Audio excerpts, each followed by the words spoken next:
¿Qué tal? Muy buenos días. Saludo con mucho gusto a los alumnos de la Maestría en Cooperación Internacional de la Universidad de Cauca, en convenio con la Fundación Norte Sur en Colombia.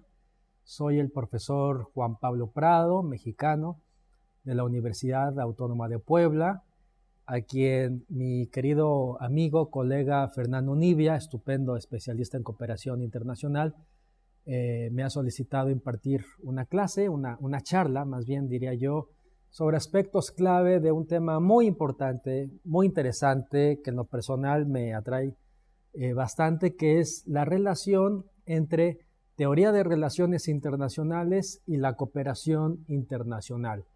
Un tópico que me parece fundamental para comprender de mejor manera eh, los alcances, los límites de la cooperación desde una perspectiva teórica. Y en este sentido, comprender en primer lugar la importancia de las teorías para explicar determinados fenómenos de la cooperación internacional es sumamente útil y práctico, tanto en el mundo académico como incluso yo diría en el terreno, en territorio, con miras a mejorar, en dado caso, procesos y análisis de este ámbito de estudio tan interesante que es la cooperación internacional para el desarrollo. Pues bien, en este sentido, mi propuesta es la siguiente. En primer lugar, y tras esta breve introducción, voy a explicar a grandes rasgos qué es una teoría, qué es una teoría de las relaciones internacionales y para qué sirve, sus alcances y sus limitaciones. Tras ello, pasaré a revisar o pasar lista a algunas y solamente algunas teorías de las relaciones internacionales que pueden en determinados momentos y dependiendo el tipo de cooperación que estemos analizando, explicar precisamente sus fundamentos, sus motivaciones, sus actividades y sus efectos. Y esto lo voy a hacer desde distintas perspectivas que analizaremos a continuación. Finalmente, daré alguna explicación general y concluyente sobre el papel de las teorías de relaciones internacionales para explicar fenómenos de cooperación internacional que, insisto, les pueden ser útiles tanto para su labor académica como incluso en el ámbito práctico. Pues bien, vamos a comenzar. No quiero dejar de decir que estoy transmitiendo desde la ciudad de Puebla, México, concretamente la Universidad Autónoma de Puebla, en donde soy profesor investigador. Y bueno, sé perfectamente bien que este video se está transmitiendo en Bogotá. En este momento, cuando se transmite el video, yo estoy de hecho en la ciudad de Bogotá, pero por razones de agenda, me es imposible estar físicamente con ustedes. Pero eso no importa, los medios de comunicación nos acercan y nos facilitan la labor docente y de interacción, y eso no me impide que tenga muchas ganas y esté muy contento de colaborar en esta maestría.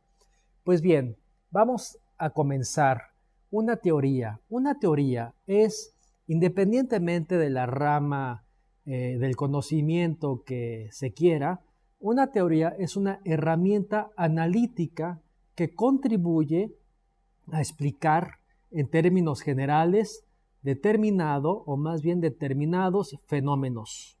En el caso de las relaciones internacionales, las teorías son explicaciones generales respecto a determinados fenómenos propios de la sociedad internacional.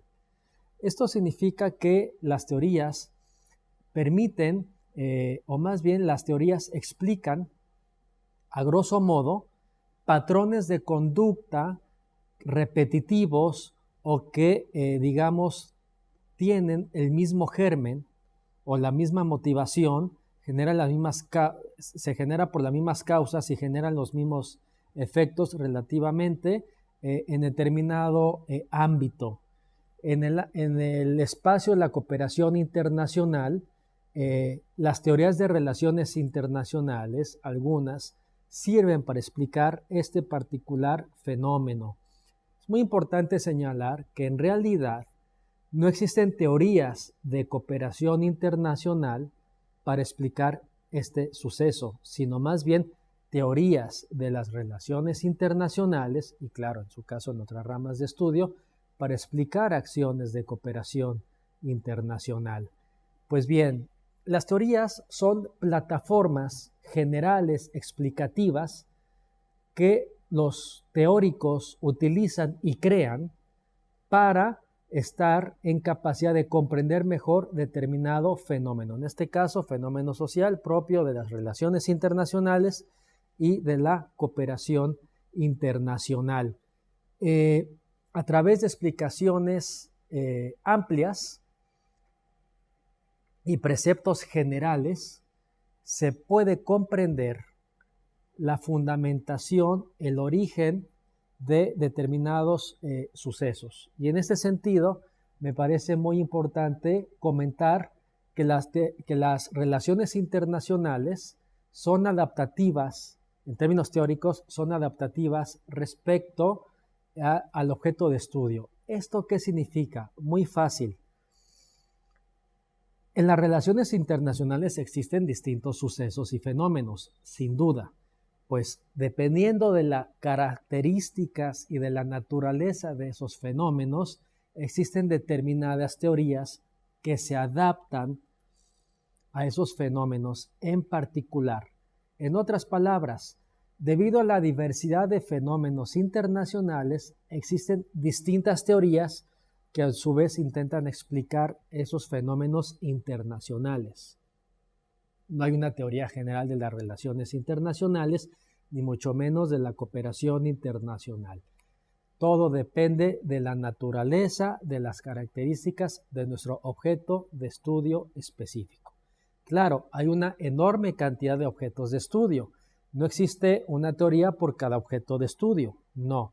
En lugar de eso, existen plataformas explicativas en donde podemos explicar distintos fenómenos internacionales más o menos coincidentes entre sí en términos de origen, causas y efectos. Por tanto, las teorías podemos entenderlas como grandes sacos o ámbitos explicativos en donde podemos meter en su contenido distintos fenómenos más o menos parecidos o afines entre sí que pueden ser explicados a través de esta gran matriz explicativa. Pues bien, con base en esta explicación inicial, podemos señalar que existen básicamente unas 5 o 6 teorías de las relaciones internacionales particularmente útiles para explicar fenómenos de la cooperación internacional. Pues esas teorías responden a un patrón similar. ¿En qué sentido? En que las teorías son explicaciones sustentadas con base en un método de estudio sistemático que contiene información verificable y comprobable y que explica con esos fundamentos las causas y los efectos de determinados fenómenos. ¿De acuerdo? Pues bien, dicho esto, señalar que existen, insisto, dentro del amplísimo ámbito de las teorías de las relaciones internacionales, de forma particular unas 5 o 6 teorías que de forma especial nos sirven o son particularmente útiles para explicar asuntos, fenómenos concretos de cooperación internacional. Obvio, ¿cuál es el tema clave aquí? ¿Cuáles son esas teorías que son particularmente importantes y útiles para explicar nuestro objeto de estudio? Bueno, pues insisto, todo depende de la naturaleza de ese objeto de estudio. Y en ese sentido, dado que la cooperación internacional sigue ciertos patrones de conducta no tan distintos entre sí, podemos identificar las siguientes teorías que nos van a ayudar a explicar su contenido. Muy bien, ¿qué tal? Continuando con la sesión, señalar que con base en el planteamiento de que las teorías son o conforman explicaciones generales con fundamentación, por supuesto, para explicar determinados fenómenos, en el ámbito de la cooperación internacional existen unas 6-7 teorías de las relaciones internacionales que son particularmente útiles para analizar y explicar de mejor manera determinadas actividades de cooperación internacional. En primer lugar, tenemos al realismo. Realismo, que es una teoría importante, fundamental de las relaciones internacionales, que es recurrentemente utilizada para explicar, sí, tanto fenómenos propios de las relaciones internacionales como de la cooperación internacional. Es una teoría importante, pero ciertamente no es la única y es cada vez menos útil para estudiar determinados fenómenos de la cooperación internacional. Ya lo veremos. Una segunda teoría que ha sido importante y recurrente en el análisis teórico de la cooperación internacional es el estructuralismo, una teoría que básicamente tiene su fundamentación o su contexto histórico durante la Guerra Fría, cuyas características, así como la del realismo, voy a explicar enseguida. Otra explicación es la de corte liberal, económico-liberal, donde se explica también las fortalezas y sobre todo las debilidades de la cooperación internacional desde este particular planteamiento teórico. Otra teoría es el institucionalismo.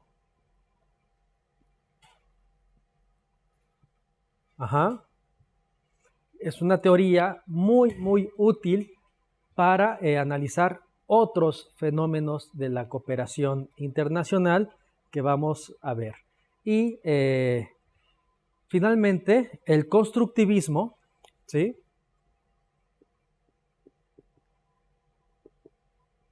Es una teoría de las relaciones internacionales que también nos sirve para analizar otros ámbitos de la cooperación internacional. De tal suerte que estas teorías, insisto, no son las únicas, ni mucho menos de las relaciones internacionales, ni son las únicas para explicar cooperación internacional, pero básicamente es esta fundamentación teórica, digamos que nos da oportunidad para analizar los principales rasgos de determinados fenómenos de la cooperación. Si les parece, vamos a empezar con el realismo. Quiero señalar que las teorías se sustentan en postulados generales. ¿Cuáles son esos postulados generales? Son aseveraciones, ¿verdad?, aplicables a distintos momentos y a distintos actores, en este caso, de la sociedad internacional. Patrones de conducta que desde la visión de cada uno de estos teóricos, dependiendo de la rama en cuestión, los actores internacionales las practican y caen en estos patrones de conducta de forma más o menos permanente y sistemática, y esos planteamientos y esas premisas ayudan a explicar las causas y los efectos de este tipo de sucesos. Con el realismo plantea un mundo, o más bien señala que buena parte del mundo y de sus actores internacionales se encuentran en permanente competencia. Competencia en donde, por supuesto, la ley del más fuerte es la que impera. Existe cierto caos en el sistema internacional y se requiere del liderazgo de alguno o de algunos para conducir procesos y más o menos proveer cierta estabilidad o equilibrio de poder. En ese sentido, con base en los recursos de poder, los actores internacionales son capaces de ser líderes por un lado o de ser liderados por justamente los actores más importantes y hegemónicos. En este contexto o desde este punto de vista o desde esta parcela de observación del sistema internacional, ¿en dónde está la cooperación internacional? Bueno, sí existe o es posible identificar acciones de cooperación internacional que se explican por las siguientes causas. La cooperación internacional es una estrategia no siempre, digamos, la más eficaz, la más recurrente, la más exitosa, por medio de la cual los actores internacionales son capaces de conseguir sus propósitos en el escenario internacional. En otras palabras, la cooperación internacional es una opción, se practica, pero no es la opción número uno. ¿Por qué? Porque para que un actor internacional logre sus propósitos en el escenario internacional, existen otras estrategias más eficaces, como por ejemplo el uso directo de la fuerza, de la presión, las sanciones económicas, y estas acciones son importantes y son preferidas por los realistas porque no requieren de un incentivo o de darle algo a otro país. Ese aportar algo o compartir algo sería precisamente el ejercicio de la cooperación internacional, que al fin y al cabo requiere que la parte interesada en promover cierto propósito en su contexto exterior ofrezca algo y arriesgue algo e invierta algo, sea una beca, sea un recurso económico, sea un programa de cooperación, etc. ¿Y por qué los realistas no son particularmente propensos a promover cooperación internacional? Porque desde su visión, y en algunos casos eso es correcto, cuando un país ofrece algo a otro con miras a promover un interés propio, cuando la parte que ofrece efectivamente traslada cierto recurso a la otra, pues la otra parte se empodera y tiene la capacidad de decidir si va a atender la condición o la exigencia del oferente o del donante. En este escenario, el que ofrece no cuenta o no ostenta el control absoluto de la interacción entre dos o más partes. Luego entonces hay un riesgo de que el oferente de cierto ejercicio de cooperación no reciba, digamos, la condición o no se beneficie del ejercicio de la condición que le está solicitando a la contraparte. Esa condición puede ser un voto en algún foro internacional, o te comportas bien conmigo y con mi gobierno porque somos socios, etc.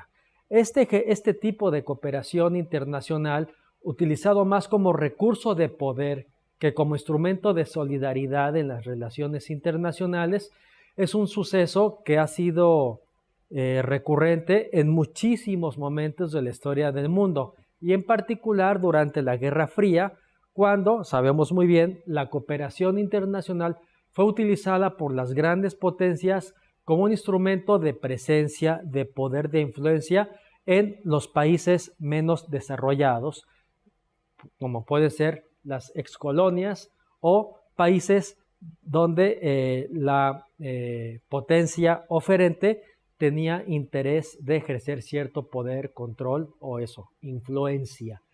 Desde esta visión, la cooperación internacional no es un instrumento de solidaridad, ni mucho menos de desarrollo, sino es una estrategia de los oferentes para promover sus intereses en el mundo a través de la cooperación o mediante, digamos, un ejercicio aparentemente solidario, pero que más allá de la solidaridad pretende incentivar relaciones verticales y de poder entre el norte y el sur, de tal suerte que en lugar de promover un mundo más cohesionado y equitativo, se replican esquemas de inequidad y de división entre el norte y el sur. ¿Por qué existe esta teoría? Porque en muchos casos la cooperación internacional efectivamente respondió a este patrón de conducta. La cooperación internacional ofrecida por Estados Unidos a distintos países en desarrollo, en donde más que acciones a favor de la gente, la cooperación fue un recurso para, digamos, vincular al gobierno estadounidense con los gobiernos receptores, independientemente de que los beneficios de esa colaboración llegaran a las personas, es un ejemplo bastante claro, ¿no? En América Latina, en África, en Asia, por supuesto, hay innumerables ejemplos en ese sentido, en donde es una cooperación o asistimos a un tipo de cooperación muy intergubernamental de gobierno a gobierno para básicamente estimular la alianza entre gobiernos, ¿sí? Y de esa forma, Estados Unidos durante la Guerra Fría, después de la Segunda Guerra Mundial, afianzó su presencia y poder en el mundo capitalista. Bueno, en sentido paralelo, la Unión Soviética replicó este esquema y lo mismo, ofreció cooperación internacional para el desarrollo a países aliados o países potencialmente aliados, como una moneda de cambio, a efecto de que a través de la cooperación internacional se reforzara o se ganara, según el caso, la alianza política, ideológica y económica respecto a la metrópoli oferente, sea del bando capitalista o socialista. En otras palabras, desde esta perspectiva, la cooperación internacional es un medio para que el oferente ostente poder, influencia y establezca un ámbito de control en aquellos países de su interés. La cooperación internacional es un medio, es un recurso, insisto, de poder y de influencia, alejado de intereses solidarios. Incluso Hans Morgenthau, en un artículo muy interesante escrito en 1962, Hans Morgenthau es el padre del realismo de las relaciones internacionales, equipara a la cooperación internacional o a la ayuda internacional como una suerte de herramienta dura de política exterior para sobornar a gobiernos aliados o potencialmente aliados y de esa forma afianzar la relación entre Washington y el país objetivo. Insisto, ciertamente que el desarrollo no era o no es en estos casos un propósito claro de la cooperación internacional. Muy bien. De manera complementaria al realismo, otros analistas de las relaciones internacionales, más allá de fijarse en esta posibilidad de que la cooperación sea utilizada como un recurso de poder, se dieron cuenta que la cooperación internacional era un instrumento que intentaba también promover o mantener o reforzar el imperialismo que dominaba las relaciones internacionales en aquella época. Es decir, para los estructuralistas, la cooperación internacional es negativa y es incluso se debe rechazar porque no hace otra cosa más que replicar los esquemas de poder, sea del ámbito capitalista o socialista, hacia los países menos fuertes, y en ese sentido se acrecienta la dependencia del sur respecto al norte, porque la cooperación internacional está premeditadamente diseñada para mantener y replicar la dependencia del sur respecto al norte. Luego entonces es preferible incluso no recibir cooperación internacional porque es altamente peligroso, porque lastima la soberanía de los países, en particular aquellos países. Pensemos que estamos en la época post-Segunda Guerra Mundial, 40, 50, 60, 70, en donde existe cada vez más países que encontraban, a veces mediante la lucha armada, su respectiva independencia y soberanía, pero esta independencia y soberanía era débil frente a las grandes potencias globales, que son a su vez los principales oferentes y donantes de cooperación internacional. Luego entonces, la cooperación internacional, desde esta particular visión, no es otra cosa más que un ejercicio neoimperial que atenta en contra de la soberanía y el desarrollo de los países receptores. Luego entonces, repito, es mejor rechazar esa cooperación, no confiar en esos oferentes y no practicar cooperación norte-sur. A la luz de esta visión o de este segmento del fenómeno amplio de la cooperación internacional, se desprende la cooperación sur-sur como alternativa para evitar el ejercicio de la cooperación como un instrumento neoimperial por parte de las principales potencias. La cooperación sur-sur, como bien saben o verán en su momento, consiste en colaboración entre países en desarrollo con miras a evitar esa visión hegemónica y utilización política de la cooperación internacional en donde el receptor o la parte más débil, en lugar de ser beneficiada, termina supeditándose a los intereses de la parte oferente. La cooperación sur-sur, en cierta medida, se sustenta en una visión estructuralista del mundo y la cooperación, la cual pretende evitar el uso político, hegemónico y neoimperial de la cooperación internacional. Esa es la aspiración de la cooperación sur-sur, pero bueno, lo verán en clase seguramente en muchos casos, incluso al amparo de la cooperación sur-sur, la parte que ofrece algún incentivo, alguna colaboración, alguna beca, etcétera, puede también, por supuesto, ejercer un poder o un papel en términos de donante tradicional o de poder en detrimento del socio.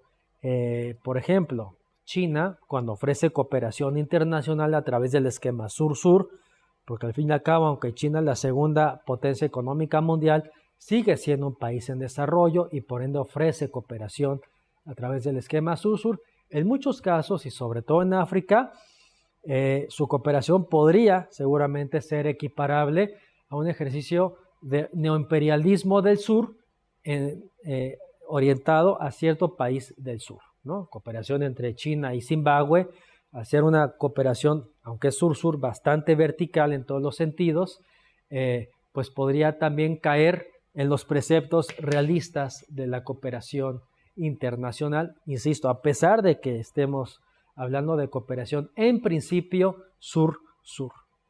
Muy bien. Bueno, entonces ya vimos, desde el punto de vista realista, la cooperación es un instrumento de poder. Desde el punto de vista de los estructuralistas, es decir, una visión más de izquierdas y crítica respecto a modus operandi del sistema hegemónico internacional post-Segunda Guerra Mundial, en donde el capitalismo y los principales donantes se posicionaban de manera importante en el tablero de las relaciones internacionales, desde esta visión, digamos, más revisionista del sistema internacional, la cooperación internacional no es otra cosa más que un instrumento neoimperial. Bueno, desde la perspectiva liberal, en términos económicos, la cooperación internacional tampoco es particularmente útil y eficaz para promover desarrollo. Es decir, desde una perspectiva más de izquierda, la cooperación internacional puede ser peligrosa. Desde una perspectiva más de derechas, desde una visión teórica económica, no de relaciones internacionales, sino económica, sobre la cooperación internacional, esta actividad tampoco es particularmente útil a favor de sus propósitos originales, que son básicamente promover, incentivar desarrollo, complementando capacidades nacionales o locales. ¿Por qué? Pues porque desde la visión liberal, el fundamento de, digamos, el crecimiento económico, del desarrollo, se encuentra en el libre mercado, en la libre interacción entre personas, donde la participación de gobierno o instituciones debe ser la menos posible para que a través de la mano, digamos, transparente del capitalismo, Adam Smith, el capitalismo mismo se autorregula y genera bienes y servicios para la población involucrada de manera prácticamente automática. Y todos, desde esta visión liberal, económica, los recursos son suficientes y se reparten más o menos de manera equitativa entre sí. ¿Qué ocurre? Dado que la cooperación internacional consiste básicamente en una acción premeditada que interviene en las relaciones políticas, económicas, sociales, culturales en determinada población a través de actores externos, es decir, es una intervención externa en el ámbito internacional para mantener o mejorar procesos locales. Esta acción de intervención va en contra del espíritu del liberalismo, en donde el desarrollo se consigue sin intervención de autoridades. ¿Qué sucede? Que los teóricos del liberalismo económico señalan que realizar actividades de cooperación internacional desincentivan desarrollo. Por ejemplo, si un agricultor recibe asistencia técnica o incluso ayuda alimentaria en su respectivo territorio, parcela, etcétera, pues eso lo va a desincentivar para que por sí mismo realice el esfuerzo, el trabajo individual y colectivo necesario para por sí mismo o por sí mismos generar cultivos y a la postre tener, digamos, capacidad para autoalimentarse, generar un mercado local y después exportar. En otras palabras, la cooperación internacional como un recurso intervencionista respecto a las capacidades y modus operandi tradicional en las localidades desincentiva capacidades de desarrollo, atenta en contra del desarrollo y por ende, desde esta visión económica liberal, la cooperación internacional no es una estrategia particularmente útil a favor del desarrollo. ¿De acuerdo? Muy bien. Bueno, otra teoría de la relación, bueno, y esta teoría, claro que sirve y es particularmente útil para explicar muchos fenómenos en donde la cooperación internacional no estimula que la población por sí misma se active y genere oportunidades propias de desarrollo, en particular considerando que el desarrollo, digamos que se gesta a través de incentivos y capacidades propias y la cooperación internacional, en efecto, simplemente es un recurso complementario a las capacidades nacionales. Hay innumerables experiencias en donde la cooperación internacional, digamos, reduce los incentivos locales para generar cultivos, industria, energía, educación, etcétera, porque el país se vuelve dependiente de la cooperación y la dependencia de la cooperación va en contra justamente del espíritu de este ejercicio de promoción en principio del desarrollo en otros países. Muy bien. Otra teoría interesante de las relaciones internacionales es la interdependencia o los regímenes internacionales. ¿En qué segmento de la cooperación internacional, de los muchos que hay, se fijan estos teóricos? Estos teóricos que analizan la interdependencia entre los países y en donde los llamados regímenes internacionales tienen un papel muy importante. Pues bien, estos analistas, estamos ya, digamos, en la época de los 70s, y mencionar que las teorías de las relaciones internacionales, como cualquier teoría, evoluciona y es adaptativa también en buena medida al contexto histórico en que se trate. No es lo mismo la cooperación internacional durante la Segunda Guerra Mundial, una década después de la Segunda Guerra Mundial, que en los años 70, en donde, digamos, hay más actores internacionales y la cooperación internacional no se explica exclusivamente por los gobiernos nacionales que la practican. Estamos más o menos en la época de los 70, en donde hay ONGs, hay fundaciones, hay bancos, hay universidades, hay muchos actores que junto con los gobiernos nacionales, a través de sus gobiernos, practican cooperación internacional. Eso, que los actores de la cooperación no solamente son los estados, sino otros de carácter público y privado, organismos internacionales, mecanismos de integración regionales o subregionales, etc. Y en ese sentido, estos actores internacionales hacen cooperación internacional de múltiples formas, no siempre a través de, por ejemplo, tratados internacionales o de grandes encuentros internacionales, o no necesitan de organismos internacionales formales para realizar cooperación. En otras palabras, desde esta perspectiva, la cooperación internacional es una actividad muy dinámica, creciente en el sistema internacional, que responde a ciertos cánones de conducta, a ciertas normas e instituciones formales o informales. Estas normas son necesarias para realizar cooperación internacional, pero no necesariamente consisten en tratados internacionales. Por ejemplo, existen ciertos cánones de conducta entre los actores internacionales que pueden y que facilitan la colaboración, la comunicación, la interlocución entre distintos actores internacionales, básicamente conflictivo, y hay que defenderse y posicionarse frente a los otros desde la visión realista, desde la visión de la interdependencia y los regímenes internacionales. Los actores internacionales son particularmente propensos a colaborar entre sí. Claro, en el marco de esta colaboración se pueden generar conflictos y problemas, pero desde esta visión, digamos, más optimista de las relaciones internacionales, desde esta visión liberal de las relaciones internacionales, los actores internacionales son suficientemente capaces, inteligentes o racionales para colaborar unos con otros. Pero como al fin y al cabo realizar cooperación internacional no es un ejercicio fácil de conseguir, se requiere de ciertas normas e instituciones para justamente superar los problemas propios que engendra cualquier ejercicio de cooperación internacional. ¿Y cuáles son estas normas o instituciones?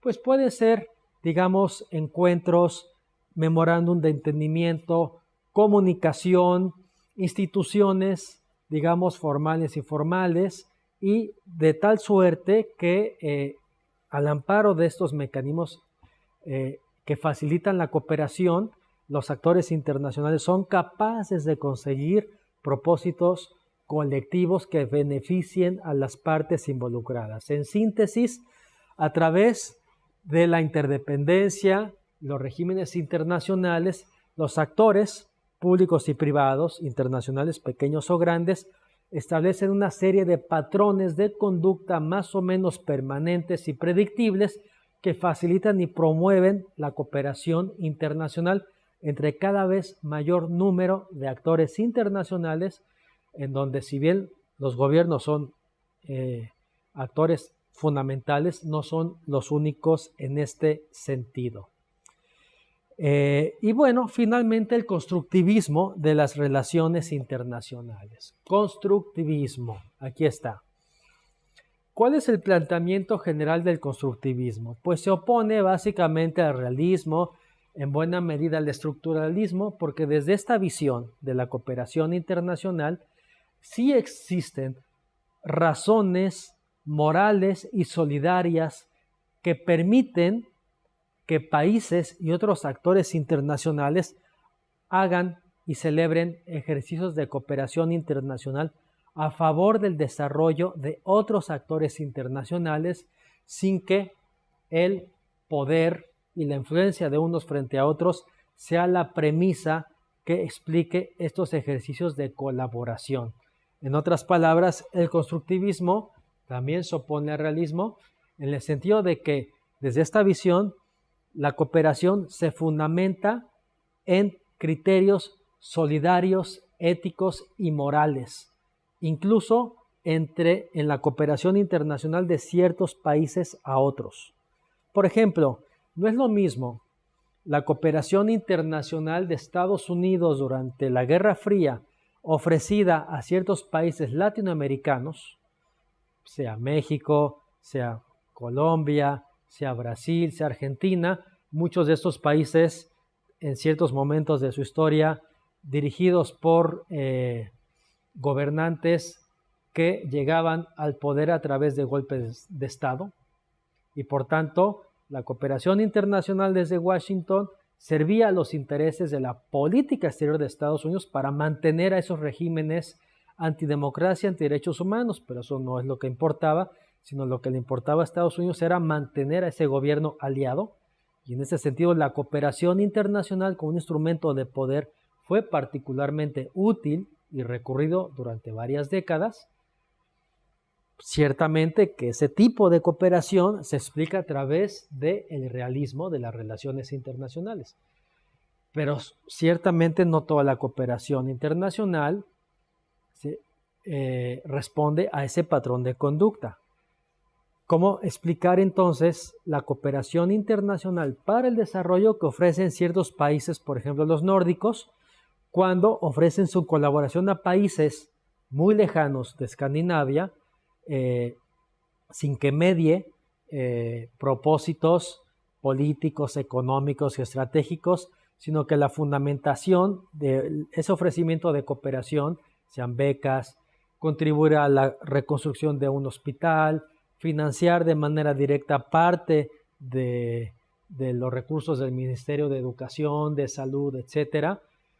En un país, por ejemplo, latinoamericano, ¿cómo se explica ese ejercicio de colaboración? Pues a través del constructivismo de las relaciones internacionales. ¿Cuáles son las premisas básicas del constructivismo? Las siguientes. A nivel o a título individual y personal, los ciudadanos son generosos y colaboran unos con otros de manera natural, de manera automática. Bueno, esa conducta natural de las personas en lo individual y en lo colectivo se replica dentro de los países y colaboran entre sí. Esa actitud natural en términos de colaborar de manera solidaria es replicable en el entorno internacional, y eso explica que algunos países ofrezcan cooperación a través de este esquema solidario, ético, transparente.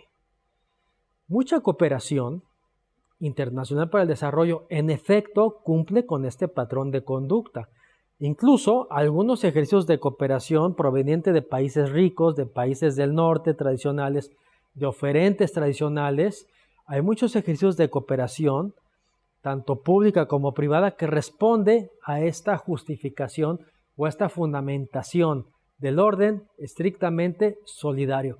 Pues para todo este conglomerado de actividades de cooperación que responden a estos fundamentos, el constructivismo es particularmente útil. En otras palabras, no toda la cooperación internacional se hace con base en los planteamientos políticos explicados por el realismo, pero hay muchos ejercicios de cooperación, incluso en el siglo XXI, que sí responden a patrones que son explicados a través del estructuralismo. Ejercicios de cooperación norte-sur, pero también sur-sur. Otras acciones y experiencias de cooperación internacional, en efecto, podrían ser explicadas a través de la teoría económica liberal, en donde la cooperación internacional, más que incentivar capacidades propias, hacen lo contrario. Cuando nos enfrentemos a esa situación, el liberalismo es particularmente útil. En otros casos, cuando los actores internacionales no son precisamente gubernamentales, estatales, y se generan redes de comunicación y de interacción que superan los cánones burocráticos y gubernamentales, y se establece una serie de conductas permanentes que animan a las partes a colaborar, pues la teoría de la independencia, los regímenes internacionales o el liberalismo institucional de las relaciones internacionales son particularmente útiles. En este caso, la explicación fundamental de la eficacia o ineficacia de la cooperación se encuentra en la calidad de las instituciones que la promueven, instituciones internacionales, instituciones locales. En otras palabras, la cooperación depende de las instituciones que la practiquen. Cuando ustedes se fijen más en las instituciones como pieza clave de la cooperación, deben utilizar al liberalismo institucional como teoría de las relaciones internacionales, que les va a facilitar la comprensión de ese ejercicio de cooperación. Y cuando estén frente a motivaciones solidarias o éticas de la cooperación, el constructivismo, a través de sus preceptos y sus premisas, es una teoría particularmente útil que les va a servir para comprender mejor por qué hay actores que en efecto colaboran con otros sin que existan propósitos explícitos o de poder. ¿De acuerdo? La cooperación internacional es diversa y sus motivaciones son amplias, y sería un error catalogar de manera rígida un ejercicio de cooperación internacional y explicarlo exclusivamente desde una sola de estas matrices teóricas, porque somos humanos y podemos ofrecer o realizar cooperación internacional con base en una mezcla de intereses. Y como ya vimos, dependiendo del interés que fundamente la cooperación y sus efectos, existen distintas teorías para explicarlo. ¿Qué me dicen ustedes frente al siguiente caso? Terremoto en Haití, ¿de acuerdo? Como en el año, me parece, 2011. El gobierno de Colombia, de México, por señalar dos, de inmediato reaccionan. Como gobierno, como país y a nivel nacional. ¿Cómo reaccionan? Por ejemplo, en mi país, México, pues prácticamente cualquier escuela pública y privada, por sí misma y de manera genuina, a Haití, ¿no? Entonces, casi cualquier escuela pública y privada, institución pública, empresa, en fin, fue una reacción genuina o genuinamente solidaria por parte de la población para cooperar con un país en desgracia y sobre todo con personas en desgracia.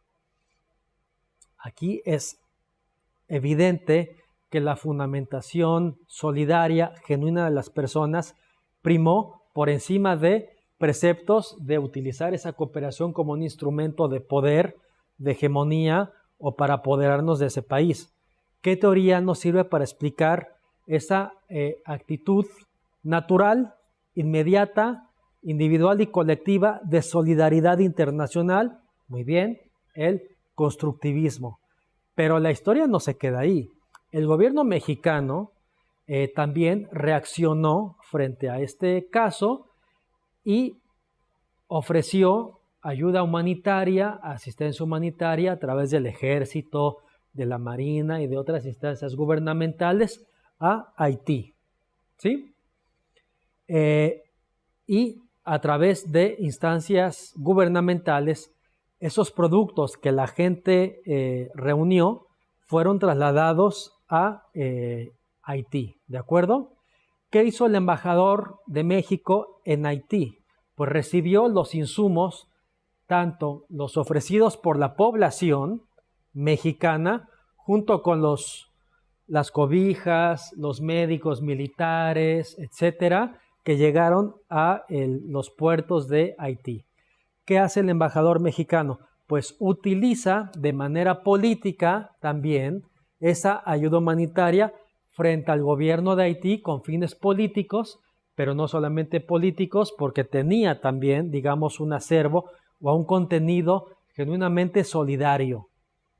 Es decir, un solo ejercicio de cooperación puede involucrar distintas motivaciones, unas más solidarias y otras más políticas, y estas dos motivaciones pueden coincidir entre sí.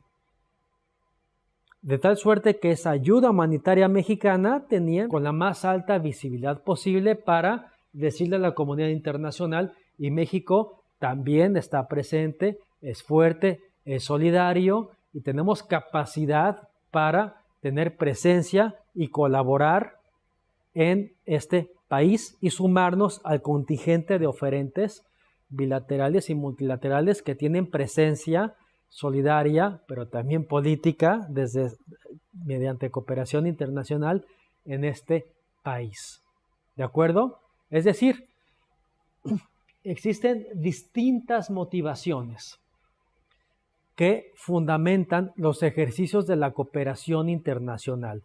Dependiendo del perfil de esa motivación y los efectos de la colaboración, existen distintas teorías para explicarlos. Dado que es difícil identificar una sola motivación en determinado ejercicio de cooperación, es plausible o es posible o es recomendable comprender las distintas premisas de estas teorías para identificar las motivaciones de los cooperantes, ¿de acuerdo? Y en ese sentido, y por esa razón, existen distintas teorías de las relaciones internacionales que nos van a facilitar la comprensión de las motivaciones de los actores internacionales que hacen cooperación, las causas y los efectos de este tipo de actividades. Existe un libro recientemente publicado, al menos en México, claro, y hay muchos libros sobre teorías de relaciones internacionales, pero les voy a sugerir uno en particular que les puede ser útil. Es Teorías de las Relaciones Internacionales en el siglo XXI. Es un libro mexicano. Esta es la primera edición. Acaba de salir a la luz la segunda edición, en donde explicamos los fundamentos teóricos y las premisas teóricas de varias teorías, las principales de las relaciones internacionales, muchas de ellas que se pueden utilizar para explicar cooperación internacional. Yo les puedo mandar después la referencia de este libro para que lo tengan, insisto, la segunda versión, y ahí van a identificar las principales teorías de la CRI y cuáles son las que les pueden servir para analizar precisamente este tipo de fundamentaciones teóricas muy útiles para la cooperación internacional. Pues bien, es una introducción muy general sobre la relación entre teoría de relaciones internacionales y cooperación internacional. Yo apenas y en unos cuantos minutos di, y de manera veloz, digamos, algunos rasgos generales sobre este tópico tan interesante que van a ser abordados con mayor calma, certeza, por su profesor, Fernando Nibia. Yo me despido, por tanto, de esta sesión.